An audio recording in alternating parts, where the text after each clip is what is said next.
ನೋಡಿ, ನಾವು ಅಣ್ಣ ತಮ್ಮಂದಿರ ಸಂಬಂಧ ಹೆಂಗಿರ್ಬೇಕು ಅಂತಂದರೆ, ಅದಕ್ಕೆ ಒಂದು ಕಥೆ ಹೇಳ್ತೀನಿ. ಒಂದು ದೇಶ, ಆ ದೇಶದಲ್ಲಿ ಒಬ್ಬ ರಾಜ ಇದ್ದ. ಅವನಿಗೆ ಇಬ್ಬರು ಗಂಡು ಮಕ್ಕಳು. ಅಂದರೆ 1-2 ವರ್ಷ ಡಿಫ್ರೆನ್ಸಲ್ಲಿ ಇಬ್ಬರು ಗಂಡು ಮಕ್ಳು ಇರ್ತಾರೆ. ಆ ಗಂಡು ಮಕ್ಕಳು ಯಾವಾಗಲೂ ಕಿತ್ತಾಡ್ತಾನೇ ಇರ್ತಾರೆ. ಅಣ್ಣನ ಕಂಡ್ರೆ ತಮ್ಮಂಗಾಗುತ್ತೆ, ತಮ್ಮನ ಕಂಡ್ರೆ ಅಣ್ಣಂಗಾಗೋದಿಲ್ಲ. ಅವರು ಬೆಳೀತಾ ಬೆಳೀತಾ ಒಂದು 18-20 ವರ್ಷ ವಯಸ್ಸಿಗೆ ಬರ್ತಾರೆ. ಆಗ ಏನು ಮಾಡ್ತಾರೆ, ಇಬ್ಬರಿಗೂ ಮದುವೆ ಮಾಡಿ ಆ ದೇಶನ 2 ಭಾಗ ಮಾಡಿ, ನೀನು ಈ ಕಡೆ ಇರು, ನೀನು ಈ ಕಡೆ ಇರು ಅಂತೇಳಿ ಬಿಟ್ಬಿಡ್ತಾರೆ. ಆವಾಗ ಏನು ಮಾಡ್ತಾರೆ, ಅಣ್ಣ ತಮ್ಮದಿರಿಬ್ಬರು ಚೆನ್ನಾಗಿ ಇರ್ತಾರೆ. ಏನು ಜಗಳ ಗಿಗಳ ಏನು ಮಾಡ್ಕೋದಿಲ್ಲ. ಇಬ್ಬರೂ ತುಂಬ ಬಾಂಧವ್ಯದಿಂದ ಇರ್ತಾರೆ. ತಂದೆ ಹೋಗಿ ಕಾಡಿಗೆ ಹೊಂಟೋಗ್ತಾನೆ, ನಾನು ಇರೋದಿಲ್ಲ, ನನ್ನ ಕೆಲಸ ಮುಗೀತು ಅಂತೇಳಿ. ತಾಯಿ ದೊಡ್ಡ ಮಗನ ಹತ್ರ ಸೇರ್ಕೊತಾಳೆ. ಆಗ ಹಂಗೆ ಒಂದು 35-40 ವರ್ಷ ಆಯ್ತದೆ. ಆದಾಗ ಒಬ್ಬ ತಮ್ಮನ ಹತ್ರ ಇರುವಂಥ ಮಂತ್ರಿ ಏನು ಮಾಡ್ತಾನೆ, ವಯಸ್ಸಾಗಿರ್ತದೆ, ತೀರ್ಕೊಬಿಡ್ತಾನೆ. ಆ ತೀರ್ಕೊಬಿಟ್ಟಾಗ ಇನ್ನೊಬ್ಬ ಮಂತ್ರಿ ನೇಮಕ ಮಾಡ್ಕೊತಾನೆ.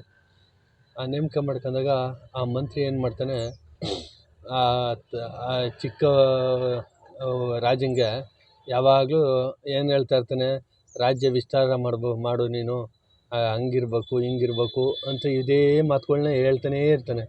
ಅವನು ತಲೆ ಕೆಡಿಸ್ಕೋದಿಲ್ಲ ಫಸ್ಟು. ಅದು ಮತ್ತೆ ಹೇಳ್ತಾ ಇದ್ದಾಗ ಅವನಿಗೂ ಹ್ಞೂ ನಿಜ ಅಂತ ಅನ್ನಿಸ್ದಾಗ ಏನು ಮಾಡ್ತಾರೆ, ಸರಿ ಅಂದ್ಬಿಟ್ಟು ಎಲ್ಲ ಶಸ್ತ್ರಾಸ್ತ್ರಗಳೆಲ್ಲನೂ ರೆಡಿ ಮಾಡ್ಕೊಂಡು ಯುದ್ಧ ಸಾರ್ತಾನೆ. ಆ ಅಣ್ಣಂಗೆ ಇಷ್ಟ ಇರ್ತಾನೆ ಇದ್ದಾಗಲೂ, ಆದರೂ ಅವನು ಸುಮ್ಮನೆ ಇರ್ತಾನೆ. ದಂಡೆತ್ತಿ ಬರ್ತಾನೆ, ಬಂದು ಗಡಿ ರಾಜ್ಯದಲ್ಲಿ ನಿಂತ್ಕೊಂಡು ಕರೆ ಕಳಿಸ್ತಾನೆ. ಇಲ್ಲ ಅಣ್ಣಂಗೆ ಯುದ್ಧ ಮಾಡಲೇಬೇಕು. ತನಗೋಸ್ಕರ ಅಲ್ಲ ಅಂದರೂ ಅಲ್ಲಿರೋಂಥ ಪ್ರಜೆಗಳಿಗೋಸ್ಕರನಾದರೂ ಅವನು ಯುದ್ಧ ಮಾಡಲೇಬೇಕಾದಂಥ ಪರಿಸ್ಥಿತಿ ಬರ್ತದೆ. ಸರಿ ಅಂದ್ಬಿಟ್ಟು ಅವನು ಸಿದ್ಧ ಆಗ್ಬಿಟ್ಟು ಈ ತಲೆ ಮೇಲೆ ಹಾಕತ್ತಾರೆ ನೋಡಿ, ಒಂದು ಇದು ಬರ್ತದೆ ಒಂಥರ ಈ ಯುದ್ಧಕ್ಕೆ ಹೋಗ್ಬೇಕಾದ್ರೆ, ಅದನ್ನು ತಗೋಬ ಅಂತ ತಾಯಿಗೆ ಹೇಳ್ತಾನೆ. ಹಿಂಗೆ ಯುದ್ಧಕ್ಕೆ ಬಂದವನೇ ನನ್ನ ತಮ್ಮ, ನಾನು ಅನಿವಾರ್ಯತೆ ಬಂದಿದೆ, ಯುದ್ಧ ಮಾಡಲೇಬೇಕು, ಅದನ್ನು ತಗೋಬಾರಮ್ಮ ಅಂತ ಹೇಳ್ತಾನೆ. ಆ ಶಸ್ತ್ರಾಸ್ತ್ರ ಕೊಠಡಿಗೆ ಹೋಗಿ ಆ ಅಮ್ಮ ಒಲ್ಲದ ಮನಸ್ಸಿಂದ ಹೋಯ್ತಾಳೆ. ಮತ್ತೆ ಹಂಗೆ ಖಾಲಿ ಕೈಲಿ ಬಂದ್ಬಿಟ್ಟು ಕೇಳ್ತಾನೆ, ಯಾಕಮ್ಮ ತರಲಿಲ್ಲ, ಏನಾಯಿತು ಅಂತ ಕೇಳ್ತಾನೆ. ಯಾಕೆ ಭಾರ ಇದ್ದದೆ, ಎತ್ತಕ್ಕಾಯ್ತಲ್ವ ನಿನ್ನ ಕೈಲಿ, ವಯಸ್ಸಾದ ತಾಯಿ, ಎತ್ತಕ್ಕಾಯ್ತಲ್ವ ನಿನ್ನ ಕೈಲಿ ಅಂತ ಕೇಳ್ತಾನೆ. ಇಲ್ಲಪ್ಪ, ಅಷ್ಟೊಂದೇನು ಭಾರ ಇಲ್ಲ. ಅಲ್ಲಿ ಒಂದು ಪಾರಿವಾಳ 3 ಮರಿ ಮಾಡೈತೆ. ಆ 3 ಮರಿ ನಾನು ಹೋದ ತಕ್ಷಣ ಆ ತಾಯಿ ಪಾರಿವಾಳ ಹಾರು ಹೊಂಟೋಯ್ತು. ಆ ಚಿಕ್ಕ ಪುಟ್ಟ ಮರಿಗಳವೆ. ಆ 3 ಮರಿಗಳನ್ನ ಸಾಯಿಸೋದು ನನಗೆ ಇಷ್ಟ ಇಲ್ಲ. ನಾನೇನಾರು ಅದನ್ನು ಎತ್ಕೊಂಡ್ರೆ ಬಿದ್ದು ಸತ್ತೋಯ್ತವೆ, ಅದಕ್ಕೆ ವಾಪಸ್ ಬಂದೆ ಮಗನೆ ಅಂತ ಹೇಳ್ತಾನೆ. ಸರಿ ಅಂದ್ಬಿಟ್ಟು ಅವನು ಹಂಗೆ ಹೋಯ್ತಾನೆ ಯುದ್ಧಕ್ಕೆ ಹೋದಾಗ ತಮ್ಮಗೆ ಗಾಬರಿ. ನಮ್ಮ ಅಣ್ಣ ಯುದ್ಧಕ್ಕೆ ಬಂದವನೇ, ಇದು ಹಾಕ ಬರ್ನಿಲ್ಲ, ಯುದ್ಧದ ಹಾಕ ಬರ್ನಿಲ್ಲ, ಯಾಕೆ ಏನಾಯಿತು ಅಂತ ಗಾಬರಿಯಿಂದ, ಯಾಕಣ್ಣ ಏನಾಯಿತು, ಹಿಂಗೆ ಬಂದಿದೆಯೇ ಅಂತ ಕೇಳ್ತಾನೆ. ಆಗ ತಮ್ಮ ಹೇಳ್ತಾನೆ, ಹಿಂಗೆ ಅಮ್ಮನಿಗೆ ಹೇಳಿದೆ ತಗೋಬ ಅಂತ, ಅಲ್ಲಿ 3 ಪಾರಿವಾಳದ ಮರಿಗಳು 3 ಸೇರ್ಕೊಬಿಟ್ಟವೆ ಅದರೊಳಗಡೆ. ಅದಕ್ಕೆ ನಾನು ಹಂಗೆ ಬಂದೆ, ಅದೇನಾರು ಎತ್ಕೊಂಡ್ರೆ ಬಿದ್ದು ಸತ್ತೋಯ್ತವೆ ಅಂತೇಳಿ ಹಂಗೆ ಬಂದಿದ್ದೀನಿ ಅಂತ ಹೇಳ್ತಾನೆ.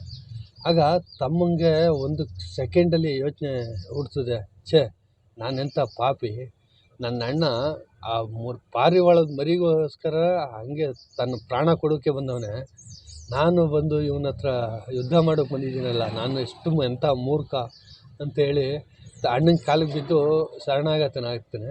ಅಣ್ಣ ತಪ್ಪಾಯ್ತಣ್ಣ, ನಾನು ಬಂದು ಇಂಥ ಕೆಲಸ ಮಾಡೋದಕ್ಕೆ ಅಂದ್ಬಿಟ್ಟು ಅಣ್ಣನ ಕಾಲಿಗೆ ಬಿದ್ದು ಶರಣಾಗತನಾಗಿ, ಮೊದಲೇ ಮಾಡುವಂಥ ಕೆಲಸ ಏನು ಗೊತ್ತಾ, ಮಂತ್ರಿ ತಗೊಂಡಿರ್ತಾನಲ್ಲ ಅವನು ಓಡಿಸ್ತಾನೆ. ಮೊದಲೇ ಹೋಗಿ ನೀನು ಇಲ್ಲಿ ಇರಬೇಡ, ನನ್ನ ರಾಜ್ಯದಲ್ಲಿ ಇರೋಕ್ಕೆ ನೀನು ಅನರ್ಹ ನೀನು ಅಂತೇಳಿ ಓಡಿಸ್ತಾನೆ.